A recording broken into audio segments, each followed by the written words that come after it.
November 17th, I attended the Town of the Paw Council meeting, which would see the repealing of 2 bylaws, bringing an end to the Destination Marketing Fund portion of the accommodation tax agreement.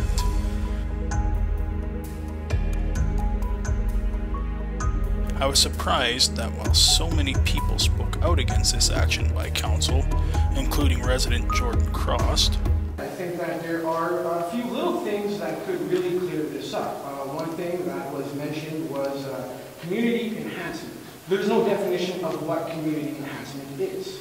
Is it putting up Christmas lights? Is it fixing sidewalks? Is it building a spray park? Is it fixing the outfield of Arena 1? I think a more clear definition of what community enhancement is would make it more clear on where these funds are going. As well as Council Member Jim Scott. Here's why I'm voting against this. I first of all have to come clean that I voted in favor of all of this stuff all the way along. Maybe they're all wrong and this council is right. Maybe. And maybe we should vote in favor of these bylaws even though all these people are opposed. And maybe that's what we should do. I just don't think we should do it right now. But I think we need to just hold back and have a look at this. I think you said it correctly, Angib, and then we should just take a deep breath and have a second look. So that's why I'm voting against it. That council went ahead with their plans without even batting an eye. Accommodation tax, as you all know, was not a new idea. It was brought forward by the previous council, by the previous mayor. The tax was divided into 2 separate funds in order to please the hotel managers, the Destination Marketing Fund, and the Community Enhancement Fund. Tonight we're repealing the Destination Marketing Fund. Destination Marketing was at a standstill. We thought it was a natural fit to move those duties along with some of the money to the new CDC. This would put it out of the hands of council and into a body who is independent. The CDC is funded by the existing Economic Development Office budget, topped up by funds from the accommodation tax. Tonight we're getting rid of 2 old bylaws which govern the old Destination Marketing Committee and set up a reserve fund for a portion of that money. To demise the Destination Marketing Committee, money can now be earmarked to projects that could never before access that money. As mayor, I fully support the removal of these 2 bylaws. They are redundant, the committee was dysfunctional, and it only met twice. And so, both votes went like this. And hearing now, I'll call the question. Councillor Gerba. Aye. Councillor Marno. Aye. Councillor Scott. No. Councillor Lashman. Aye. Councillor Ford. Aye. Mayor McLaughlin. Aye. Thank you. It is carried.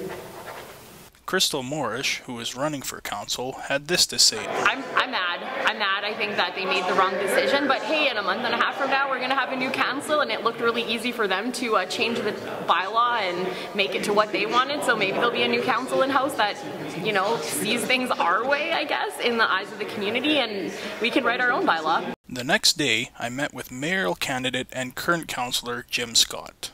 I think that my fellow colleagues on council, I don't think they see how big the issue was. If this was 6 months earlier, it wouldn't have been a big deal, you know, because it was maybe just a small fraction of people, and you know, you can't please everybody all of the time.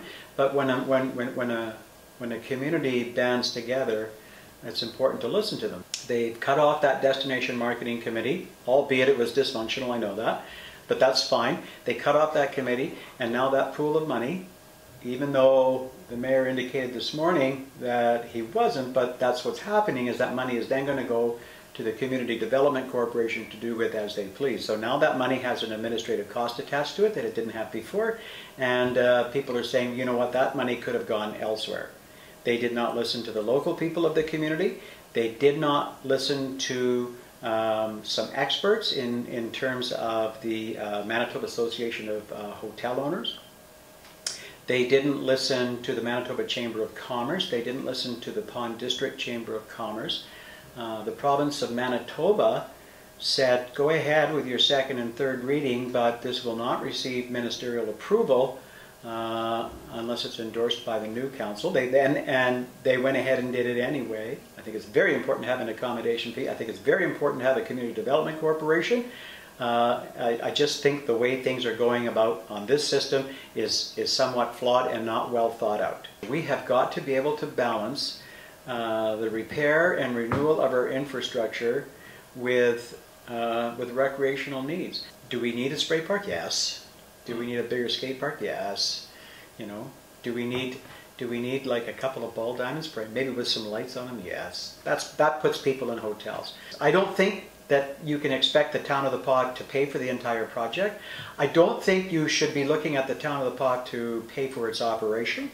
You know, but those are discussions to have down the road. I then sat down with Jerome Conity, an avid non-profit volunteer and event organizer for the community of the Paw. Quite frankly, I was very dismayed, and I could not believe that all these groups of people who had representatives there, those people from baseball and hockey, and like literally every user group in town was there. Every person that's been the head of organizing and fundraising anything went there to plead their case on how this was a bad idea, and council, with exception to one, completely ignored everything that we said. Finally, like, it's right towards the end of their 4 years, and finally a bunch of the groups that they're supposedly representing come out and say their thoughts, and it was shut down. I was really hoping that more of the councillors would listen to our pleas. Most of the user groups aren't even asking for money, right? We're asking for land, or asking for support or whatever. But here's money that wasn't from the taxpayer. You and I didn't pay for this. This was the guys from the outside accommodation tax, so it's a new revenue stream. So when we found that this money was coming in, us nonprofits were like, holy smokes, we got a fighting chance here. Send an email off. How do we access this money? Sorry, we do not have a way to disperse this funds yet. Talk to so-and-so. All right. Next event. Hey, how can we access this money? Sorry, we don't have a way to get this money out. Right? Meanwhile, they've already spent 90 grand of it, whenever, right? And then the last $70,000 went to the CDC. Then the CDC, oh, we got a press release, put it on the paper, you know, put it on the internet. We'd like the user groups to come. All the user groups look at it. It's like, are you kidding me? Like, one intake date a year, and then a criteria like this on a point system that literally shuts out half the people doing anything. So now you have a small group of guys that can take advantage of this money one time a year, and we got 20 grand out of that 180 grand. And all I'm saying is the town can spin it however they want. And that's what politicians do. But here's how I'm spinning it. I'm spinning it that we had 180 grand potentially in that fund that was collected over these years.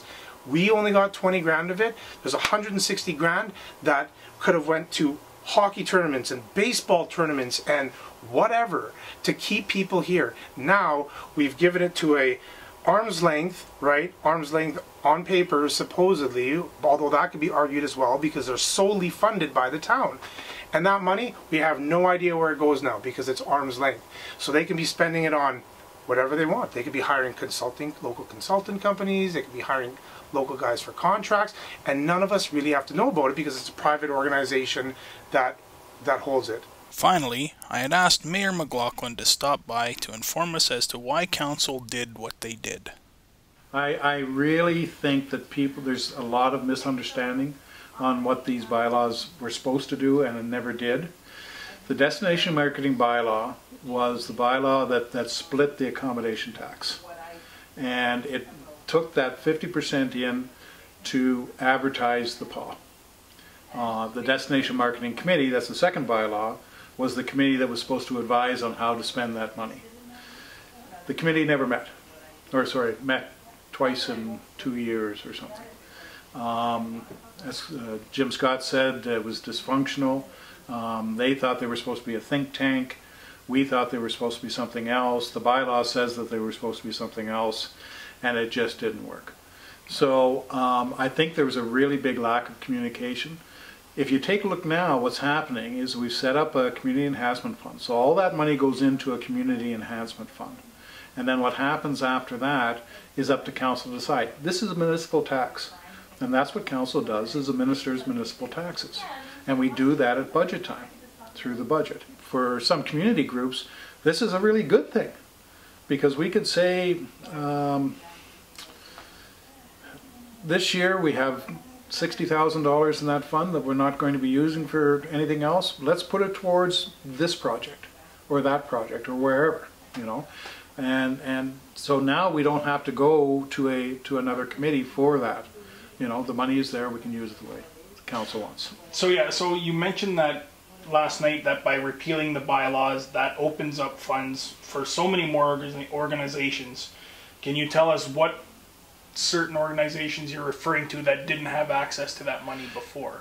Any of the nonprofits, barrier-free recreation, seniors, you know, if there's a seniors game, if there's almost anything. But did those nonprofits, did they not have access to it before? They had access to that, the other 50% on the community enhancement, and then they had access to money that may have come from the taxpayer, from the regular rolls.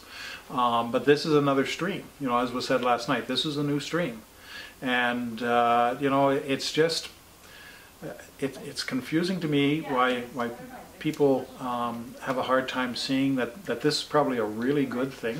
I'm thinking because they're looking at it more like this frees it up so that you guys can take from there and say, well, we don't have the money to give to these nonprofits because we're going to use it for things we want to use it for, rather than what destination marketing said it had to be used for. Now we can use it for whatever we want.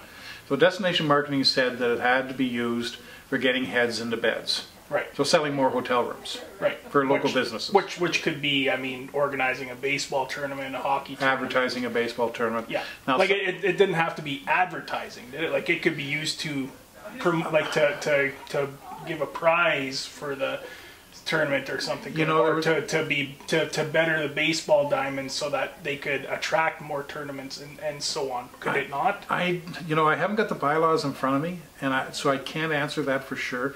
It seems to me that it was more of the promotion, the marketing of it, and that's why we called it destination marketing. Right. The other side of the bylaw was the community enhancement, and that would go for things that you're talking about. Fixing up ball diamonds, fixing this up, doing, 2014 games, all those sort of things. That's what it would go for. Right. So now what we've done is we've put all that in. So, again, it could be that the council says next year, when we're doing our budget in 2015, we'll be starting our budget in January. It could be that, look, there's this money sitting there. Why don't we put it towards whatever project is on the hot plate right now? So now with these bylaws being repealed and out of the way, can we look forward to spray parks and skate parks and ball diamond fixtures and whatnot, or is it going to be now they have to get in line sort of thing? Well, I mean, Andy, I would love to give everybody everything, but we really need to take a look at what's going to happen to the whole community. Barrier-free recreation, by all means. But also, as I said in my statement there Wednesday night, we really need to take a look at providing water and sewer and roads to our community. Right. That should be the number one.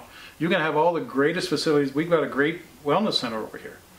But if we can't get to it, and it's got no water, then what it is? It's a building. That's all it is. Right. So council needs to take a look at those. And I think Councillor Ford said it very, very well, is that we need to take a look at that big picture. And unfortunately, when we look at the big picture, a lot of times people aren't happy with that. Having said that, we've heard the community very clearly. I mean, that was very obvious. 55 people were there. That's usually in that glass house, there's nobody. One or two people from the press, and that's it. And us. So we're talking to ourselves. So it's nice to see people out there. Mm-hmm. And we've heard that. And that's that's definitely influenced all of us. So to say that, do they have to stand in line? We'll see what happens at budget time. That's all I can say. I can't guarantee anything, and I don't want to do that. I don't want to be that type of a mayor that goes out there, yeah, I'll give you this, I'll give you that, blah, whatever you want, give it. Be unable and to then be unable to, right.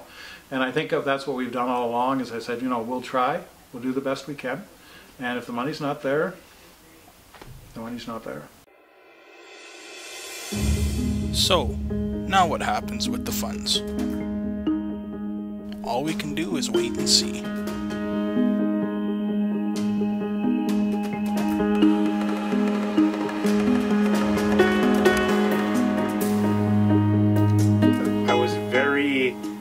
dismayed at elected officials that, oh, I'm sorry, $5 town council, you have to be there to understand.